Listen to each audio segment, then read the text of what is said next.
Welcome to today's Masterclass. My name is Abby. I'm a senior consultant at Turner & Townsend. We're joined today by Ben Coombs, who's also one of my colleagues at Turner & Townsend. So this is a social housing retrofit accelerator, or SHRA event, which is fully funded by the Department for Energy Security and Net Zero and delivered by Turner & Townsend. So today's session will be on consortia forming. So thanks again to everyone so much for joining. Otherwise, Ben, I'm going to hand over to you to kick off today's presentation. Thanks very much, Abby.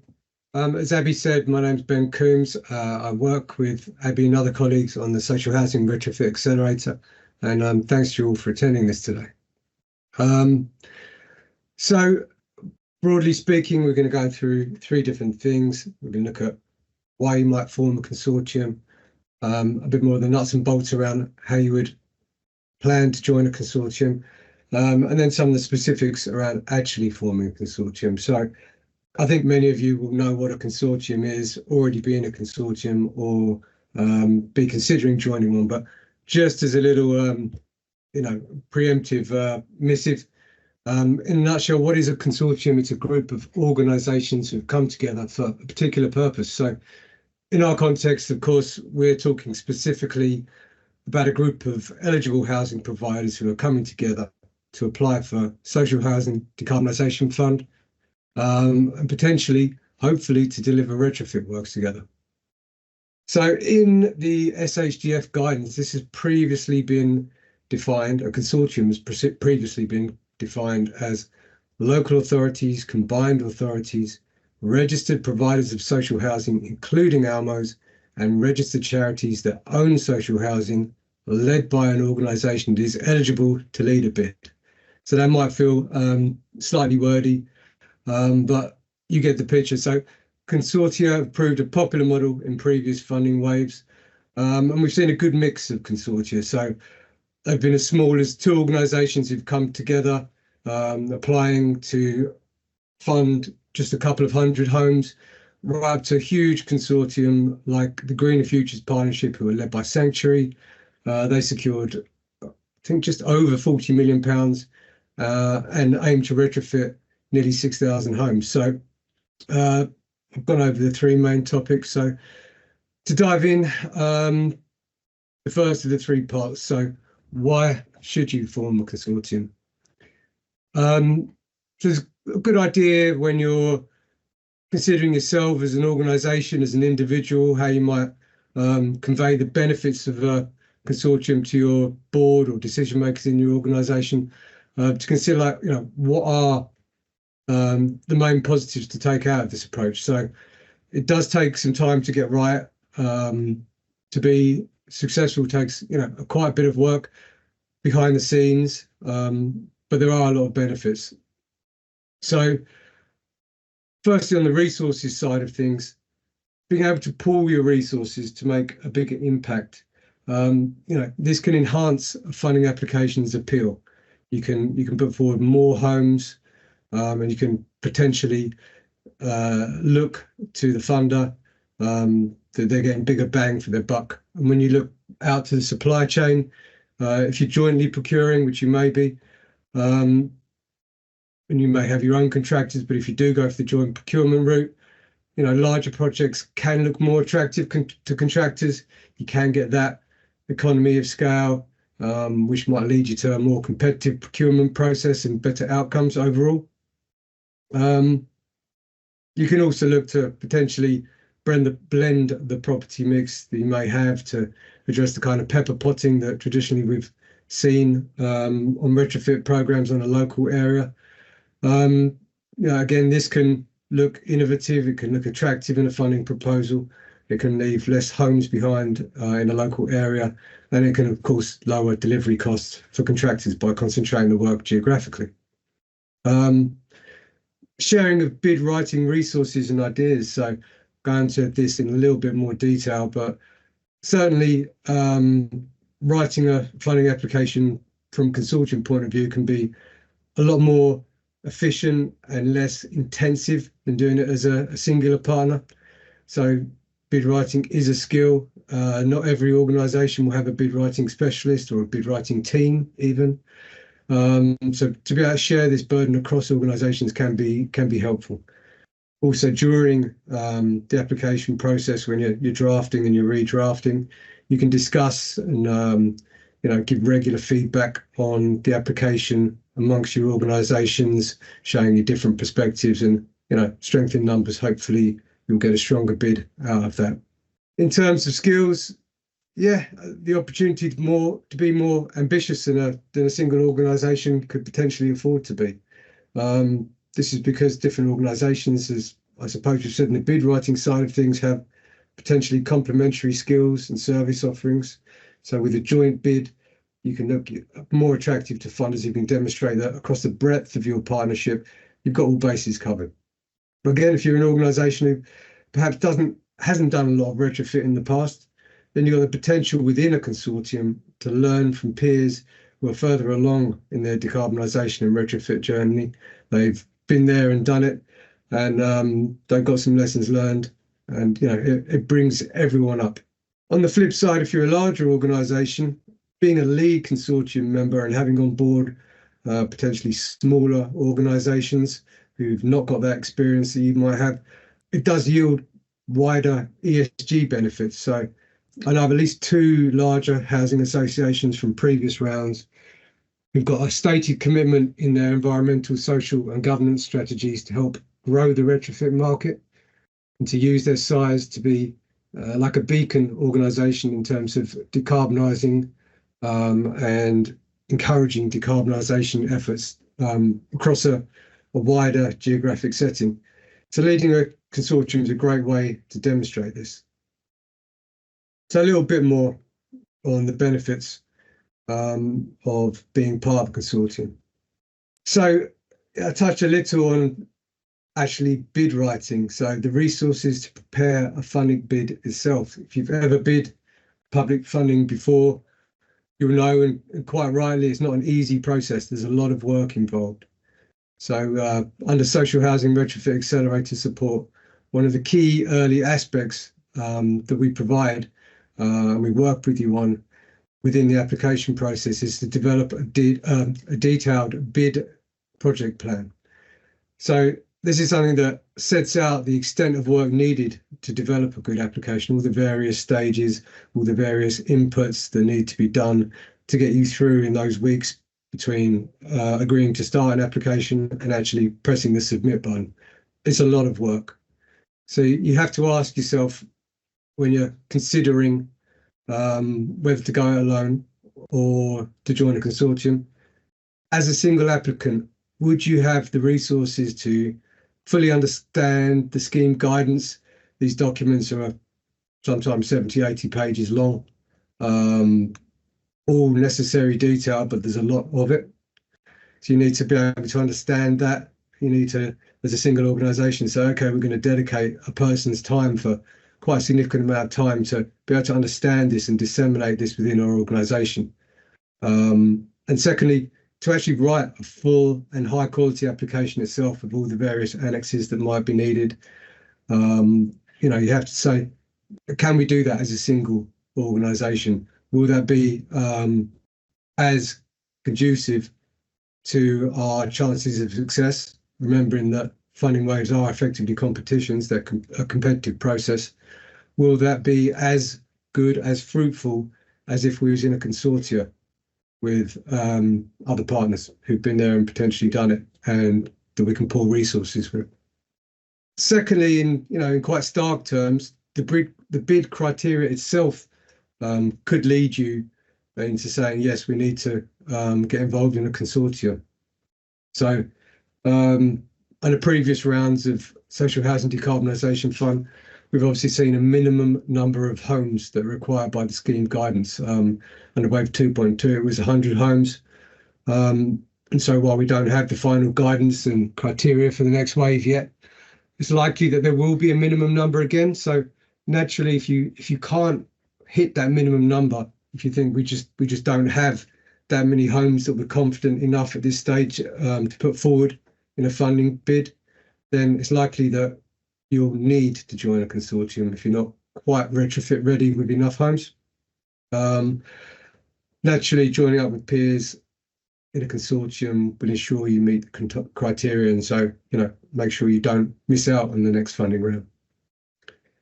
Resources and skills to deliver the project. So again, this is public money, so naturally, once you're in the delivery period, there are reporting requirements, there are meetings with the department's delivery partner. You have to factor in at this stage, will you have time to commit to these, or potentially, again, if you're in a consortium, might that be something that you could leave to a lead consortium partner, so you can concentrate more on the delivery itself. And if you do procure jointly, as we've said, perhaps there's that division of labour amongst partners in terms of managing the contractors and the overall project delivery itself. Further benefits to be had in a consortium on that front. On a more macro scale, or scaling up the impact, as we've discussed, economies of scale. A good consortium application which is approved will lead for you to be able to retrofit more homes than you might be able to as an individual organisation, make your application more attractive from a funder perspective, make it potentially more attractive when procuring jointly. And from that broad macro perspective, it will enable us to retrofit more homes, reduce more carbon emissions, and protect more residents from potentially falling into fuel poverty. So shared goals amongst us all. Moving on to planning a consortium itself. We break this out into roughly 4 broad stages to consider feeding into and out of the wider retrofit project development process. So number 1, what to consider before forming or entering into a consortium. Second stage is how to establish a consortium and what to look out for before entering into an agreement. Third is managing a consortium. What does that look like? What does that involve? Fourth thing to consider, what happens when the consortium effectively ends, when the contract comes to an end, when the funding period is over? Should you consider working together, for example, on a new project, or potentially bidding for a new funding round? So there's that circularity. You could go potentially back into number 1, that early stage consortium forming. So the next few slides, I'll provide a bit more of an overview of these 4 stages before we drill down into a little bit more further detail towards the end of the presentation. Planning a consortium. So before forming a consortium, those questions that we touched on around making sure that the consortium approach is the right choice for your organisation. So, the first thing to ask yourself is whether it's the right path. Could you go it alone? Is it a better option to go it alone and do an application as a singular entity on your own? So an obvious first question is, do you have the required skills and experience in-house? We discussed how potentially onerous a bid writing process can be, how much it does rely on some specialist skill, and how much time it takes. So you have to consider, is that you? Can you set aside that time, or would you be improving your chances by going in with consortium partners? Are there potentially other ways to meet the criteria? So by this, I mean an example where there's a minimum number of homes criteria, say 100 homes again, for argument's sake. Could you potentially go with a contractor-led approach, which we've seen before, where, okay, you haven't got that bid writing expertise internally, you potentially don't have the time to write a full and detailed application. You might already be on board with a contractor who have got those skills in-house. So we did see on the previous wave contractor-led applications where they're working with you and supporting you on the application, but they're doing a lot of the grunt work themselves to reduce your time. So that's one potential alternative to a consortium. Not saying it's a better approach, but it's something you want to consider at this before stage. Thirdly, are your internal, or fourthly, I should say, are your internal departments with the consortium approach? It's not for everyone. Not all organisations are set up for consortium working or potentially have had bad experiences in the past. So it's a good idea early on in your brainstorming stage to think about whether your senior leadership team or your board, other key departments and teams like finance and procurement, could they get on board with a consortium approach to making an application and potentially managing a retrofit project. Second stage, how to form a consortium. So after you've done your initial brainstorming and you're potentially starting to feel that consortium is right for you, next to consider is, how do you go about forming a consortium? So we've got to start early as the key bullet point. We've even gone for an exclamation mark there. So I think with a funding announcement imminent, this should really actually be starting now. If you're here in this masterclass today, you're clearly already thinking along these lines. So now's the time really to start thinking about who your potential partners could be, about having those internal discussions to see whether your organisation could be up for forming a consortium or becoming part of a consortium. Now's really the time to start. And I've got a few more details in another slide about the kind of things to consider to get you started. You've obviously got to find the right partners. So you're looking at organisations that have goals that are aligned with yours. Not just in terms of, yes, we want the money, but are there some shared strategic goals there around reducing the incidence of fuel poverty amongst your residents, getting to EPC C potentially by a certain date, anything else strategically that might align your goals and make it easier for senior management across these organisations to say, yeah, we'd like to work together. Do other organisations that you're potentially going to work with, do they have funding application experience themselves? Do you have it? Could you use that as a sell to them to say, yeah, you could join in with our consortium, we've got some experience? Can you meet with them at an early stage when you're doing this, exploration? Can you look to establish these mutual needs, these mutual goals and objectives, and have a quite honest discussion about what value and skill that they might be able to add or you might be able to bring? Formats of governance we've got there. So for the application writing stage itself, and again through to project delivery, what might governance look like when you're forming a consortium? What kind of structure and what level of governance are your potential consortium partners in your own organisation going to be happy with? In terms of delivery arrangements, how are you going to deal with the nuts and bolts of consortium working? Have you done it before? If not, there are examples out there from organisations that we've worked with through Social Housing Retrofit Accelerator. There's templates, agreements, ways of working, other workshops and masterclasses that we can point you in the direction of to help you on this. But certainly the nuts and bolts of consortium working are something to consider at this stage. Things like risk management, what policies you might have in place, your project plan, financial management, quite essential, but things that feel far away, like insurance arrangements, complaint handling, emergency procedures, reporting flows. All of these need to be thought about when you're forming the consortium, not as an afterthought. They should be forefront quite early in your thinking. Communication, who needs to be informed and at what level of the organisation, how and when are decisions made.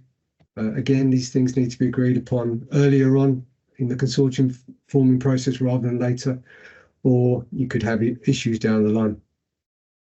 Thirdly, we have managing a consortium. So how do you actually manage the consortium? So this is a bit of an extension of some of the previous points we've covered, but it's really key to emphasise you've got to be setting out how the consortium is managed during the setup phase. Communications is key there. if you've not used such a thing before, a RACI or RACI chart, however you like to pronounce it, that stands for responsible, accountable, consulted, and informed. If you've not used a RACI approach before, you normally have a RACI chart or a RACI matrix, which sets out staffing requirements. Basically, each letter in the acronym represents the level of ownership of each person involved in the project, that they'll have an individual deliverable. So really drilling down to who needs to be told at what level of an organisation, who's accountable, who's just consulted, and who's just informed. Helps you with things like change and quality management, and essentially all of these things around reporting, how you can report internally across the partners.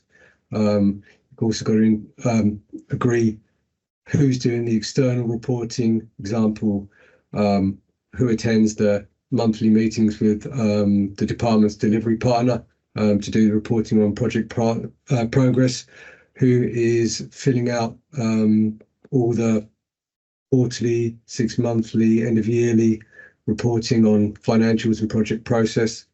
You need to agree all of these up front. Consider it when you're looking at how to manage a consortium.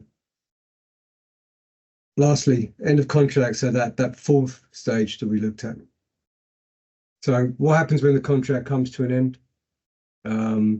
Should you consider working together in the future, for example, on a new project or with a new funding round potentially? Is an extension of your work together possible? Is it desirable? Do the members of the consortium want to continue? Are they able to continue? So in all probability, once you've delivered with a set of delivery partners, a set of consortium partners, you should be a bit of a slicker operation than you were when you started. Your roles and responsibilities should be really dialed in. Your reporting and lines of day-to-day communications should be smooth. Those kind of things in the RACI matrix that we spoke about on the previous slide. You'll no doubt have generated a lot of lessons learned. You could feed back into working together in future. You could potentially look at the aspects of your consortium that hasn't worked as well and how they could be improved. You could look at, could you bring in more partners? Would that be beneficial? Would your consortium work potentially better if it was a slightly smaller affair? So in any case, all of those things, when you're looking at the end of contract stage, set you in good stead in really, practical terms, in terms of like getting things done, actually delivering retrofit works, and also to highlight in future rounds of funding and future waves of funding, if you do go back in, to say, yeah, we're a consortium, we've been there, we've done it, we know what works, we know what we can improve on. Very useful to be able to show funders that you know what you're doing. And then there's the kind of practical end of consortium considerations. So if the project has generated any assets, if there's any leasing issues, if there's any equipment, who owns them? Hopefully you've set all that out in your early stage agreements, but they need to be considered. How will defects be managed? Who is responsible for monitoring and evaluating reporting? Any kind of post-retrofit reporting needs to be done. I mean, okay. So intention between these next few slides is to get a bit more into the detail, a bit more into the nitty-gritty of the process of forming a consortium. So I said I'd go into this in a bit more detail. So considerations of partner selection. So very important, obviously. Might not always be perfect, but there are a lot of good signposts out there, good things that you can look out for when looking at considerations of who to get on board with in the consortium. So I think at this stage, more than any other, you need to be asking the right questions. So prospective partners can be identified by answering questions like, who have you worked with in previous programs? Is your organisation already part of a strategic partnership? Which other registered providers are active in your geographic area? Is your organisation potentially a member of any relevant groups? So to give a London example, are they a G15 member or a G320 member? So there might be some already there, some joint working or avenues to joint working, or people in your organisation that already know each other. Have you contacted your local authority, who may potentially be a prospective consortium partner themselves, or might be able to point in the direction of other registered providers in your area that you may not have considered, that are also looking at this? They can play that kind of brokering role. So types of consortium. There's a range of possible consortia structures, from informal collaboration agreements through to much more detailed arrangements like written memorandum of understanding, to very specific legal structures such as joint ventures and special purpose vehicles.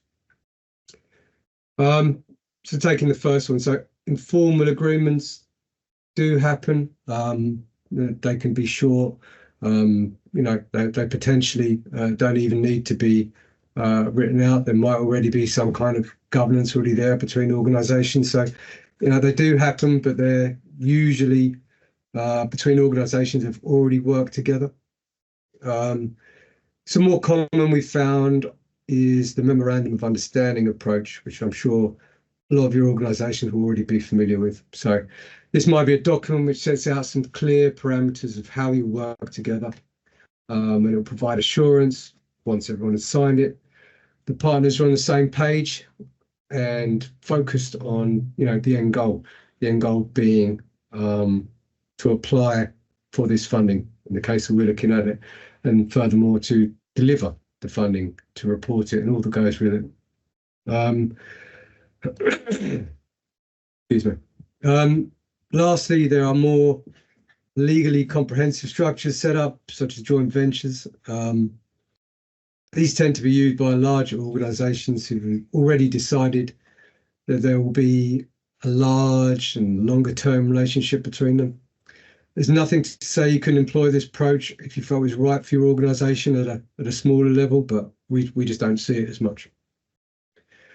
Whatever you decide to do, we would advise seeking expert legal advice. Your legal teams, your governance teams will have a view on whether consortia working is right for you and their appetite for it. And they'll also have a view as to which contractual relationship might be right. The MOU, the informal collaboration agreement, potentially something more involved like a JV. Strategic actions. So you need to agree strategic objectives between your partners. So have you included organisational strategic objectives in your MOU, in your agreement, even in your early discussions? So strategic objectives, as I've said, might be reduction in fuel poverty. You might have social value targets. It might be as simple as decarbonisation targets. It might be as simple as marrying up an approach to meeting the fund criteria. You'd have to look out for whether there are any conflicting strategic objectives between partners as well. This, could obviously be something that puts a bit of an issue between you if you're trying to do a joined up approach and you're trying to show the funder that you're all on the same page when you've got potentially different public aspirations or contradictory aspirations out there. So have you reviewed funding requirements? So has everyone, all the partners, come forward and said they're able to meet the eligibility criteria, or at least they will be together? And has every partner run the necessary financial and legal checks within their own organisation? Very important. So thirdly, understanding each other's capabilities and resources. So how well do you understand each partner, does every partner understand each other, really? Are the resources that you've promised in terms of writing the bid and then delivering the project, are they secured? Is every partner as assured as you are internally that they can deliver? And does everyone understand, going back again to that responsibility assurance chart, does everyone understand what they are to do in terms of getting this application form completed on time to a high standard, and potentially how they will work together as a consortium delivering a project? Operational actions. So potentially even more important than strategic actions would be these operational actions, because they're really to do with how you work together, how you can deliver. So you have to agree reporting requirements and governance procedures. Those information flows, the reporting requirements, the governance procedures, they need to be in place and understood by all members. So this could be something that's contained within the memorandum of understanding, or whatever informal or formal agreement you might have, or it could be in a separate consortium agreement that you've developed after you've applied and after you've secured funding. But they need to be in place, it needs to be understood and signed by all members. Really key to successfully delivering within a consortium. Clarifying the end point of the consortium might feel a little bit like getting ahead of yourselves, but again, this feels like it's really key to be a grown-up, mature group of organisations together. It's something you can highlight as well in your application form, that you've thought about the whole process, where it ends, whether you'll have the option to continue the consortium beyond the initial project. So you could feed this into those strategic objectives, those strategic actions, and say, we're in this for the long term, not just this funding wave. We want to establish and grow ourselves as a consortium that looks very attractive to potential funders, and again to the supply chain, to say we'd like to do this over a number of years, not just in reaction to a shorter term funding round. Agree the structure of the consortium. So are all partners happy with the structure? So this is the actual nuts and bolts of who's reporting to who, on what period, on what time frame. Are they ready to sign formal contracts, as in between the partners where necessary, with the supply chain where necessary to deliver? Is everybody ready?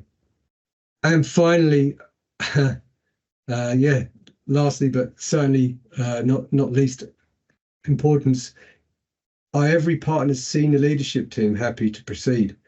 Again, try and bake this in to the beginning of the processes if you can, but certainly it's something that needs to be agreed as early as possible, and certainly by the time you're ready to submit your application, senior leadership teams need to hopefully have had some dialogue, been in the room together, or the virtual room together these days probably, but certainly have all had sight to consortium agreement and memorandum of understanding, and will have signed it to say, yeah, we're happy to proceed. That gives a lot of confidence to every consortium partner, a lot of confidence to the supply chain, to the funder. So that's really key.